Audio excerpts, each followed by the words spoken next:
My name is Harriet Langley. I'm 31 years old.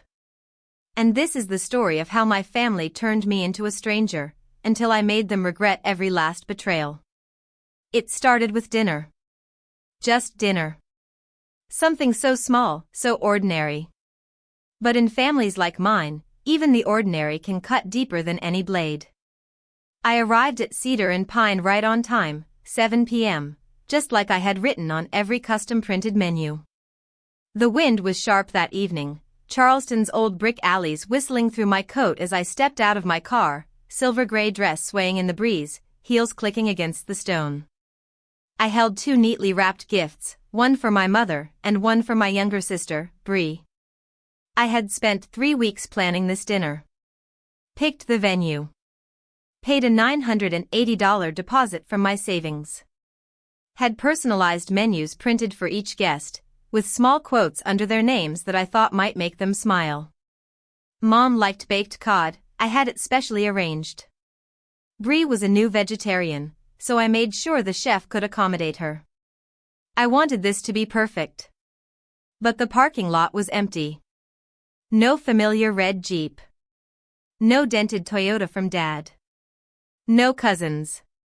No laughter. Just the flickering neon sign and a silence so loud it swallowed me whole. I told myself not to jump to conclusions. Maybe they were already inside. Maybe someone took an Uber. I straightened my shoulders and walked in, heart thudding. "Hi, I'm Harriet Langley," I told the hostess. "I reserved the private room for tonight under Langley. 7 o'clock. She looked up, polite smile stiffening as she tapped at her tablet. Langley. Oh, yes. That group came in last night. 14 people. There was a birthday cake and name cards, right? I stared at her. No. That was supposed to be for tonight. She hesitated, then scrolled back through the log. I'm so sorry, but yes, it was last night. Friday. 6:30. My mouth went dry. That's impossible. I booked it for Saturday. She tilted the screen toward me. The reservation was changed to Friday 3 days ago. Same name, same group size. My hands felt like ice. I pulled out my phone and scrolled through the family group chat. Right there, still glowing on the screen, was the message from my mother, dated 2 weeks ago, Saturday, 7 p.m. Cedar and Pine. Can't wait to see you, Harriet. I called her. She picked up after 3 rings. Hi, sweetheart. What's going on? I swallowed hard. Where are you? A beat of silence. Then came her chuckle, that soft, manipulative kind of laugh she always used to sand down her sharpest words. Oh, the dinner was last night, honey. We thought you were busy, so we didn't want to pressure you. But don't worry, I saved you some baked cod. That's when I knew they had planned this. This wasn't a mistake. I hung up. No goodbyes. No explanations. She didn't call back. Neither did Bree. Not even Uncle Rich, who never missed an opportunity to ask for gas money. I sat alone in my car, 2 untouched gifts still beside me, fingers shaking not from the cold but from the surge of humiliation crashing over me. They had laughed, eaten, toasted, all at a table I paid for, without me. Later that night, I drove to Folly Beach and parked by the ocean. I sat there for hours, watching the black waves crash and roll, their fury reflecting my own. For so long, I'd accepted the quiet disrespect. I was the strong one, the one who never needed much, so they gave me nothing, not attention, not gratitude, not love. When Bree dropped out of her 3rd college program, I helped her pay for cosmetology school. When she couldn't afford a security deposit, I wired her $1,200. When she needed braces to look better for job interviews, I gave up my long-awaited vacation and paid for them. And when I once said no, I got a midnight call from Mom. What kind of sister are you? Family means love, not keeping score. But that night at Cedar and Pine changed everything. They hadn't simply forgotten me. They had replaced me, rebooked the dinner I paid for, changed the date without telling me, and sat at that table while I stood outside, still believing I mattered. The worst part? I wasn't surprised. Growing up, Mom used to joke to neighbors, "Harriet's so independent. I don't have to worry about her like I do Bree." I used to smile at that. I thought it meant she trusted me. But over time, I learned that independent meant invisible. It meant she'll figure it out on her own, we don't need to care. Every Mother's Day, I planned the party. Every birthday, I paid for the cake. Every emergency, I was the solution. I wasn't their daughter or sister, I was their insurance policy. But something broke that night.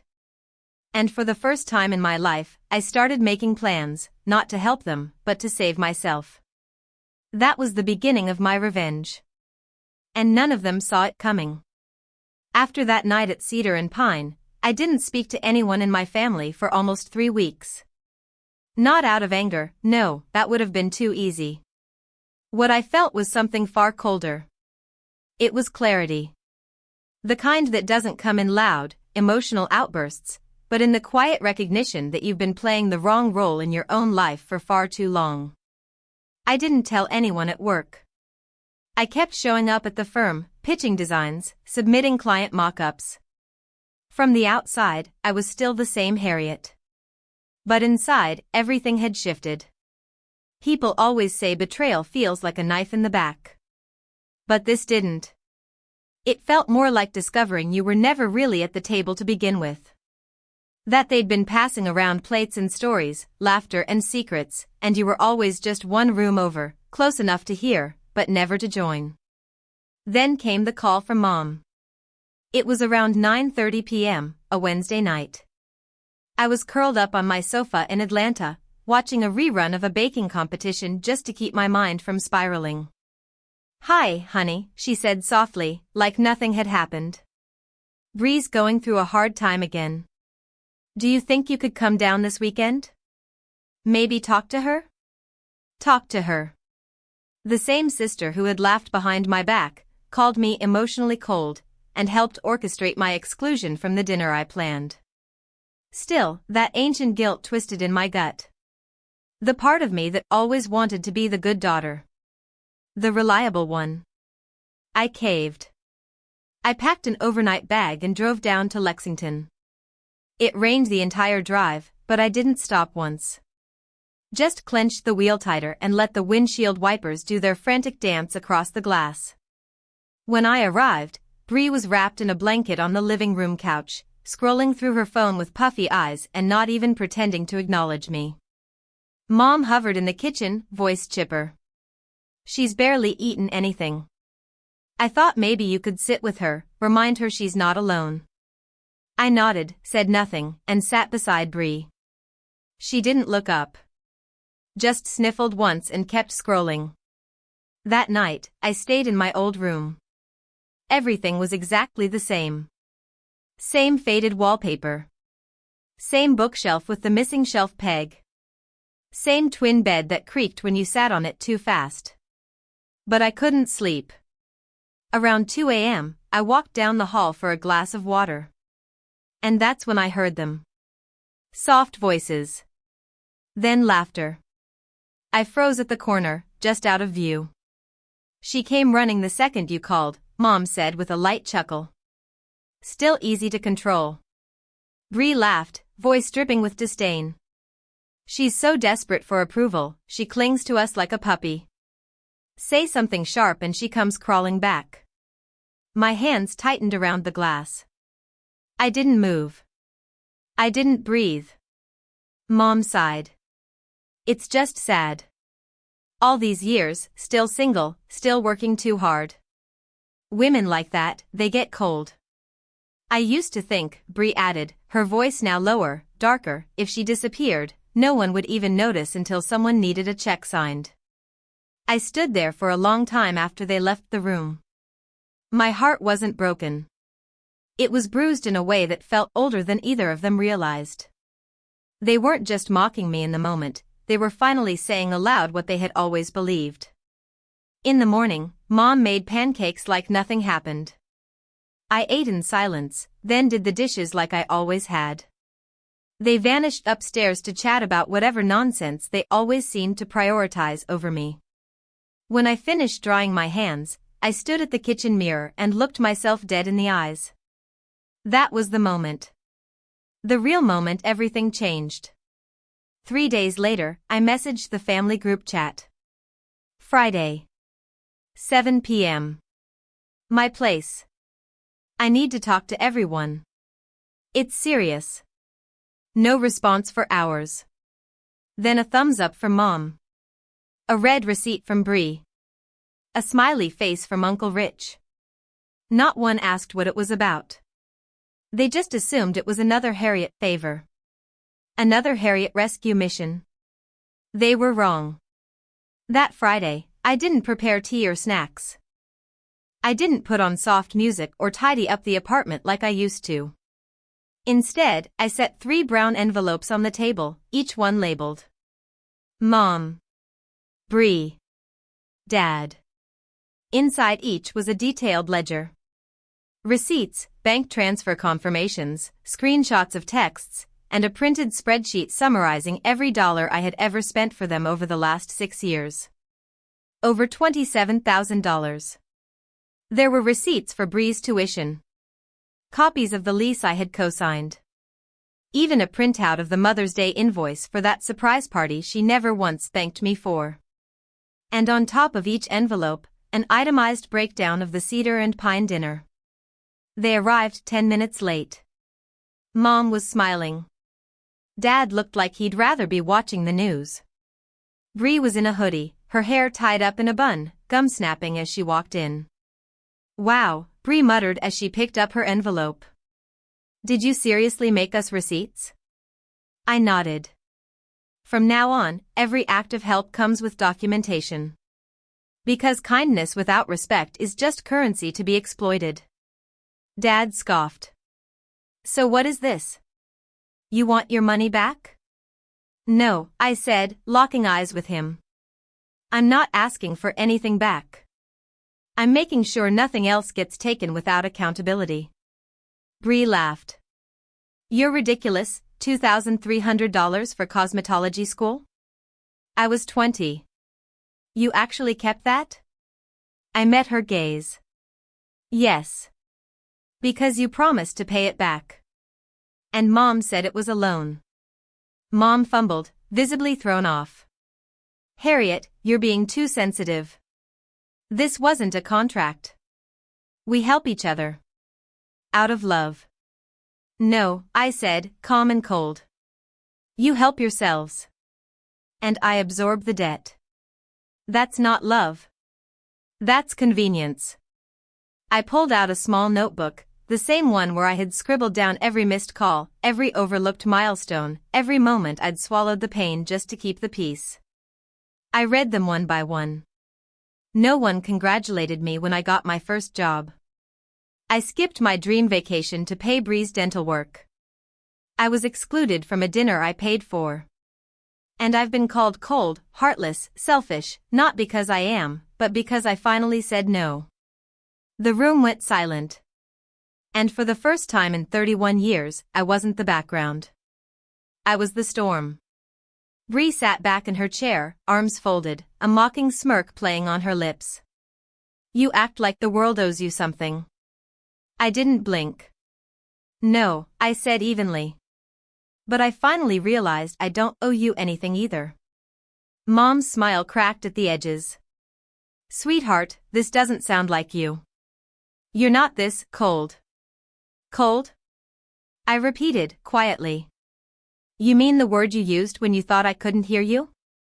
Along with desperate, controlling, and the one where you said no one would notice if I disappeared? Her face paled. Bree's gum stopped popping. Dad looked away. They hadn't expected that. No one ever expects the quiet one to collect receipts. To remember word for word the things said behind a wall. But I did. Because the people who get hurt in silence? We remember everything. I took a deep breath and laid the final sheet of paper on the table. It was a summary. Neat, professional, brutal in its clarity. Total expenses paid on behalf of family, $27,046.92. Total reimbursed, $0. Total thank yous received, 3. Total apologies, 0. Total times used, countless. You think this is about money, I said. But it's not. It's about the fact that you've all treated my support like an inheritance you were entitled to. Except I'm still alive. And I'm done being bled dry. Dad exhaled. Jesus, Harriet, what do you want from us? Nothing, I said simply. I just want you to understand that the person you used to know, the one who always showed up, always paid, always said yes, she doesn't exist anymore. I stood up. You should all go. Harriet, Mom began. Go. They didn't argue. Not really. They shuffled out, quiet and sullen. Bree threw one last sarcastic glance over her shoulder before slamming the door. But it wasn't over. 3 days later, my phone rang. A number I didn't recognize. Hi, this is Alex from First River Bank. We're calling to verify a suspicious transaction on a credit card recently opened under your name. I sat up. I haven't opened a new card. The pause on the other end was long. Then, it was opened 3 weeks ago. Used recently for an online purchase of a tablet. Shipping address is 2424 Magnolia Drive. I froze. That was my mother's house. The next click in my mind wasn't anger. It was calculation. Cold, careful, surgical. I asked the bank for a full breakdown and hung up. Then I opened Instagram. And there it was. A post from Bree, a smiling selfie on a balcony, smoothie in one hand, brand new iPad in the other. Caption, new toy. New mindset. Let the glow up begin. I stared at the screen for a long time. No shame. No hiding. She flaunted it. Like I was too dumb to trace the breadcrumbs. But I wasn't dumb. I was done. That same afternoon, I filed a report with the Charleston Police Department.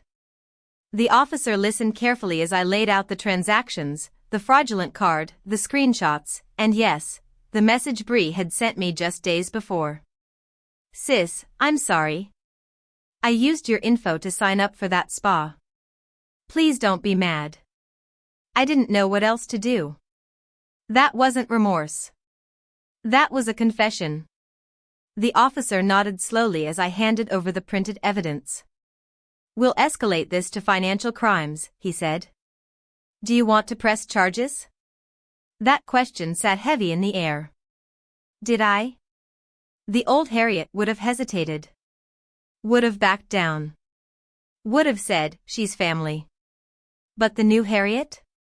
She was tired of bleeding for people who never even brought a Band-Aid. I need time, I said quietly. But don't close the file. Understood. The next day, Mom called. Harriet, we need to talk. Bree's panicking. She said you misunderstood. I didn't misunderstand anything, I cut in. I understand perfectly. She committed fraud. She stole from me. And she bragged about it online. She's your sister. And I'm your daughter. But that's never stopped you from letting her take everything from me. Her voice cracked. Don't do this. Don't tear the family apart over a mistake. I laughed bitterly. The family's been broken for years, Mom. You just never noticed because I was the one patching the cracks. Then I hung up. I spent the next few days quietly, without posting on social media, without telling friends. I didn't want comfort. I didn't want anyone to say, I'm so sorry. I wanted to handle this on my own terms, not as the victim, but as the architect of my own ending. Then the detective called. Ms. Langley, he said. We've confirmed unauthorized use of your identity and credit. There's clear evidence. We can make an arrest if you choose to press charges. We'll also go to the listed address to take a statement from the suspect. I sat on my sofa, sunlight pooling through the window onto my bare feet. The apartment was still. My heartbeat wasn't. What happens if I don't press charges? I asked. We keep the file open. If it happens again, we act immediately. But unless you press charges now, we can't intervene further. I stared out the window. Bree, curled up on that couch like a wounded child. Mom, arms always open for her and closed for me. The family that always told me I was being too much for simply asking to be seen. Then I remembered something Bree had said in that Instagram post, new mindset. Well, so did I. I'm not pressing charges, I said. But I want the record to stay open. The detective agreed. 60 days. After I hung up, I stared at my phone. One voicemail. From Mom. I hit play. Her voice was shaky. Harriet, please. Don't do this. Bree didn't mean it. If you still care about this family, come home. Let's talk. Please. And for once, I didn't feel guilt. I felt power. They weren't calling to guilt me anymore. They were calling to beg. And that, more than anything, told me I had finally shifted the balance. They had taken from me my dignity, my peace, my presence. But they weren't prepared for the day I'd take it all back, one line of credit, one brown envelope, one cold silence at a time. 2 days after I heard Mom's voicemail, I drove back to Lexington. Not because I was second-guessing. Not because I was forgiving. I went because I wanted them to look me in the eye while I peeled back the final layer of their delusion. No more quiet Harriet. No more emotional accountant keeping her ledger in silence. This time, I brought proof. And consequences. I didn't pack a bag. Didn't even bother with makeup. I wore jeans, a black coat, and a pair of boots I'd bought during a winter sale 2 years ago, back when I still sent part of every bonus home to help get Bree on her feet. All I carried was a folder. Inside, the case file. Screenshots. Bank records. And her confession. When I pulled up to the cream-colored house on Magnolia Drive, the porch light was already on. Mom opened the door before I even knocked, as if she'd been waiting, hopeful, maybe, that I'd come to make peace. I wasn't there for peace. Come in, sweetheart, she said, her voice tight with forced warmth. I made some tea. I walked past her without a word. The house smelled like cinnamon and furniture polish, like it always did before a family event. Funny. They never polished things for me when I visited. Only when company came. Bree was curled on the couch. No blanket this time, no mascara-streaked tears. She looked up, her eyes red but dry. Dad sat farther back, in his favorite armchair, silent and stone-faced. I didn't sit. I placed the folder on the coffee table. So, I said. Who wants to start? No one spoke. Bree blinked, her voice barely a whisper.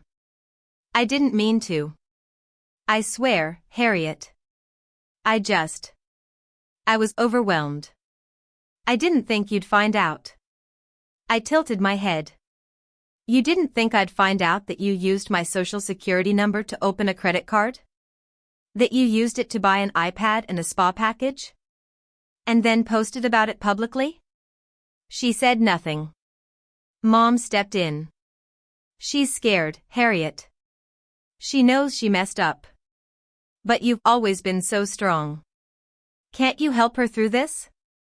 I looked at her. Hard. I helped her through 3 college dropouts. I helped her move into 2 apartments. I helped her fix her teeth, find her career, escape her breakups, and survive every mess she made.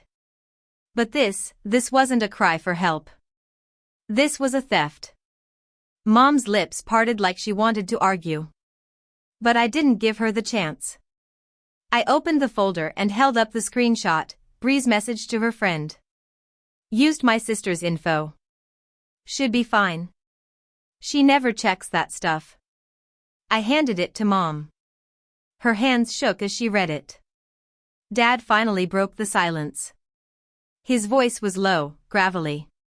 What do you want from us, Harriet? I turned to Bree. I want you to know what real accountability feels like. Not a slap on the wrist. Not another second chance. I'm not pressing charges, not yet. But this file is active. The police know everything.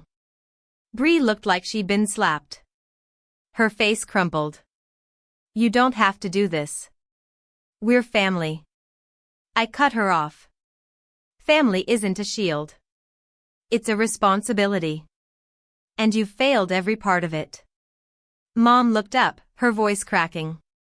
You're tearing this family apart. I laughed, not loudly, but bitterly. No. I'm just not holding it together for you anymore. They sat in stunned silence as I packed the folder back into my bag. Then I turned to my father. You always stood back. Watched while they took. Never once asked how I was doing. But let me ask you now, if someone outside this house had done what Bree did, would you have asked me to forgive them too? He didn't answer. Just looked down at the floor. Good.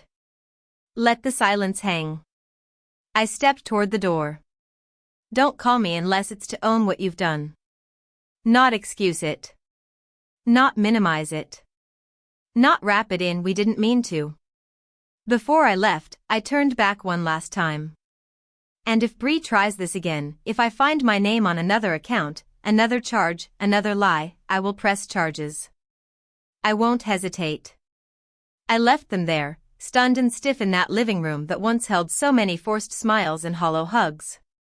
It wasn't just about the money. It was about the way they saw me, an eternal provider. A silent donor. A ghost with a checkbook. But I wasn't that anymore. I drove home to Charleston with the windows cracked, the night air biting but fresh. No music. No thoughts, really. Just the quiet thrill of standing up, finally, after a lifetime of kneeling. The next morning, I woke up at 6 a.m. and brewed my coffee like always. But this time, I opened my laptop and booked a one-way flight to Asheville, North Carolina. No announcement. No dramatic goodbye. Just the beginning of something new. I gave notice at my job. Finished my design projects. Packed my essentials. And then I vanished. No forwarding address. No social media check-ins. No breadcrumbs to follow. They didn't come looking. Maybe because they knew, this time, I was serious. Asheville greeted me with fog and silence, and that was exactly what I needed. The town felt like a pause button, suspended in time with its narrow streets, early morning coffee shops, and mist drifting lazily over the Blue Ridge Mountains. I rented a modest apartment just outside the city, old wood floors, chipped cabinets, a narrow balcony that overlooked a line of pines. It wasn't fancy. It wasn't loud. But it was mine. No one knew I was here. Not Mom. Not Bree. Not Dad. Not Uncle Rich with his endless "Hey kid, you got a second?" messages asking for money thinly disguised as love. I didn't even post a goodbye online. My accounts went dark. I didn't block them, I just let them stare into the void. If they ever cared enough to look. The first few days in Asheville felt strange. Like I was on vacation. Like I would wake up and be back in Atlanta, back at the firm, back to weekly texts from Bree saying, "Hey sis, quick favor?" But then a week passed. Then 2. Then a month. And I didn't miss them. Not once. I started freelancing, small design jobs for local cafes and boutiques. Logos, menus, websites. The money wasn't huge, but it was mine. And more importantly, the people I worked with respected me. Paid on time. Said thank you. No one implied I owed them extra just for existing. One morning, while watering the potted lavender on my balcony, I heard my phone buzz. A yellow envelope sat on the welcome mat. No return address. Just my name written in careful, slanted handwriting. Inside, a handwritten note and a check for $400. My cousin Ryan. The quiet one. The one who always sat near the edges of family dinners, listening while others talked over each other. He had been there that night at Cedar and Pine. Had watched me be erased. His note was brief. Harriet. I know things went too far. I saw it all. I stayed quiet because I didn't know what to say. But I'm sorry I didn't speak up. This isn't about money, it's about what's right. Thank you for doing what the rest of us never had the courage to. I held the paper for a long time. It wasn't the check. It was the acknowledgement. The quiet recognition that I hadn't imagined it. That someone else saw it, the way I was treated, the way I was used, the way I disappeared and no one flinched. I didn't cry. But something cracked open inside me. Like all the years of being unseen had finally caught up with me, and then, just as suddenly, floated away. One morning in March, I was walking through the woods near my new home when I came across an elderly woman trying to find the parking lot. She looked tired but not distressed. I offered to walk with her. She asked me where I was from. I paused. I used to live in Atlanta, I said. But now I'm here. She smiled. You seem peaceful. Have you lived here long? I smiled back, feeling the answer bloom in my chest. No. But I found peace not long ago. And I'm holding on to it now. And I was. For the first time in years, I was living for myself. No guilt. No late-night texts asking for bailouts. No family dinners that doubled as performance reviews. Just books, warm coffee, client calls, walks in the woods, and silence that felt healing instead of hostile. I stopped waiting for their apologies. I stopped hoping they'd suddenly understand how much they'd drained me. Because I didn't need it anymore. Their acknowledgement no longer defined my worth. Peace did. And every day that passed in that small apartment, every sunrise over those soft mountains, every letter I didn't send, it was a declaration. You don't get to write my story anymore. Spring arrived quietly in Asheville. The cherry blossoms outside my window began to bloom, their petals catching in the breeze like confetti from a celebration no one had been invited to. Except me. This life, this quiet, intentional, solitary life, was the party I had finally thrown for myself. And it didn't cost me my dignity. I worked in the mornings, brewed coffee by hand, and walked into town in the evenings. The locals knew me only by my first name. Nobody asked about my family. Nobody expected anything from me that I wasn't willing to give. And that was the most freeing thing of all, no one had an open tab with my name on it. Then one day in early April, I got a call from an old friend I hadn't spoken to since college. We caught up briefly, laughed about the past, swapped career updates, and then she asked casually, "Isn't your sister working at that cosmetic store in Greenville now?" I saw someone who looked like her. She seemed quiet. I didn't answer right away. Not because I was shocked. But because something inside me realized I didn't care. I didn't confirm. I didn't deny. Bree was no longer a character in my daily story. She was just a footnote in a chapter I'd finished and closed. Later that week, I received another piece of mail. No envelope this time, just a postcard, folded and worn. It was from Mom. The front had a painting of a chapel. The back was messy with hurried handwriting. Harriet. I hope you're well. Bree's still struggling. Dad's been quiet lately. I miss hearing your voice. I know you're probably angry. But you're still my daughter. Love. Mom. There was no address for return mail. No phone number. Just that short, vulnerable plea scrawled in uneven ink. And for a fleeting moment, I felt that familiar tug. The one that had pulled me into their chaos every single time. The one that whispered, maybe it's different now. Maybe they've changed. But then I remembered what silence had taught me. Not all pleas are apologies. Not all regret is sincere. And not all love is safe. I placed the postcard gently in the bottom drawer of my desk and closed it. I didn't respond. Because I had already spoken, with my distance, with my peace, with the absence of my name on their dinner guest lists and group chats. Some might say I was being cruel. That I should have given them another chance. That family deserves grace. But grace without boundaries is just submission in prettier clothes. And I had given enough. People don't always realize that disappearance isn't the act of giving up, it's the act of reclaiming. You vanish not to punish them, but to protect what's left of you. I wasn't angry anymore. Not in the way I used to be. I had simply evolved.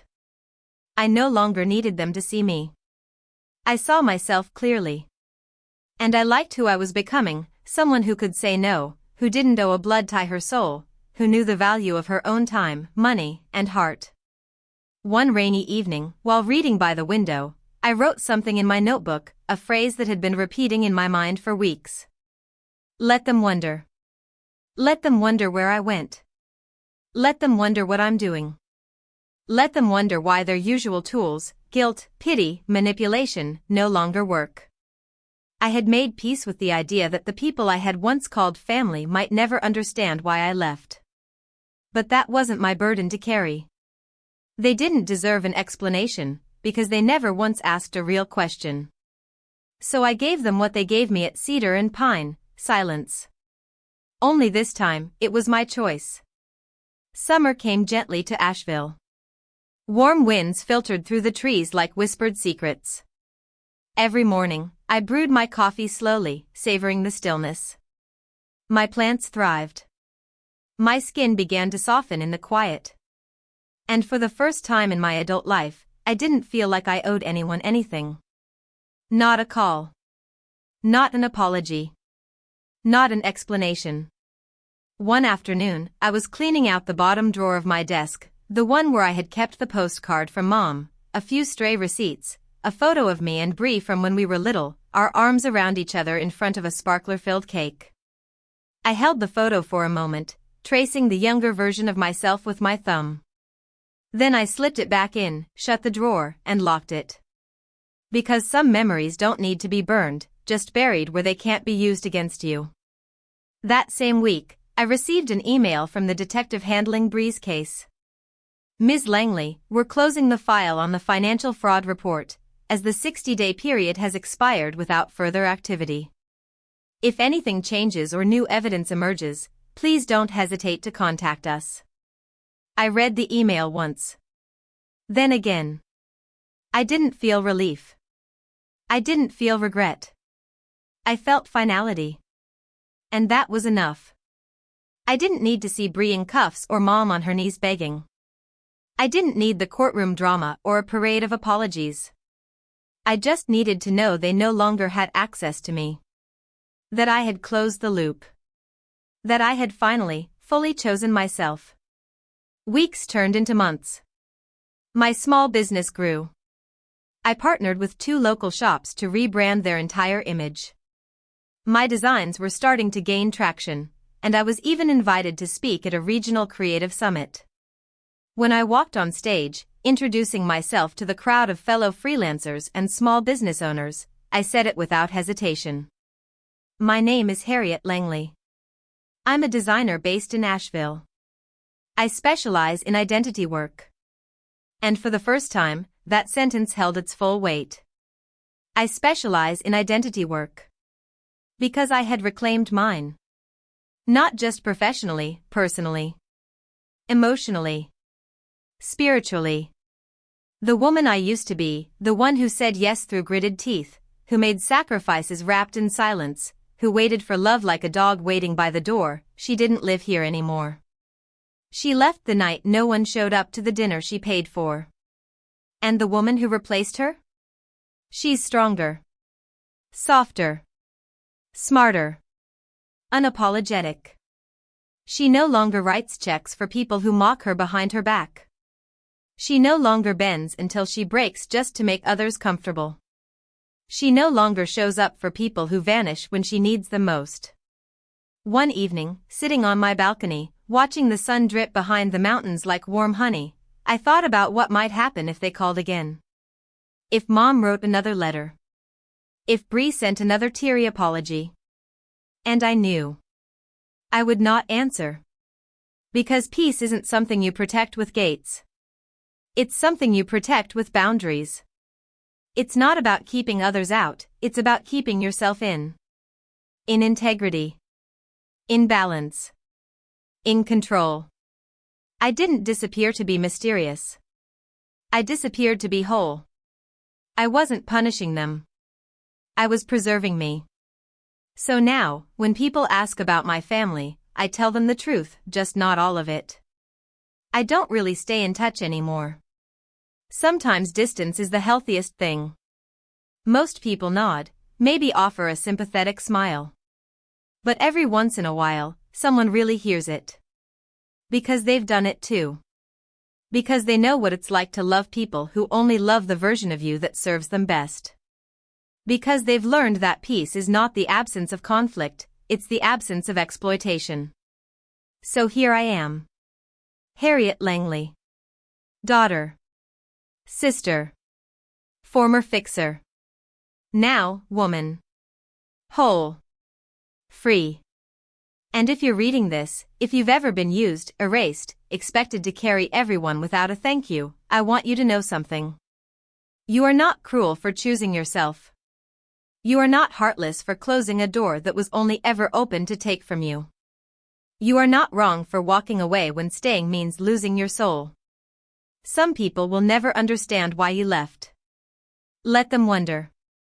Because sometimes, the best revenge is not a loud declaration, it's the quiet, unshakable piece of a life they no longer get to touch. Harriet's story is a powerful reminder that not every betrayal needs to be avenged in court or through confrontation. Sometimes, the most radical form of revenge is disappearance, choosing yourself over a lifetime of sacrifice that no one acknowledged. Walking away without a word, and never looking back. What would you do if you were Harriet? Would you have the strength to walk away from the only family you've ever known, just to find peace? Share your thoughts in the comments. And don't forget to subscribe to Revenge Echoes, where every story speaks louder than revenge.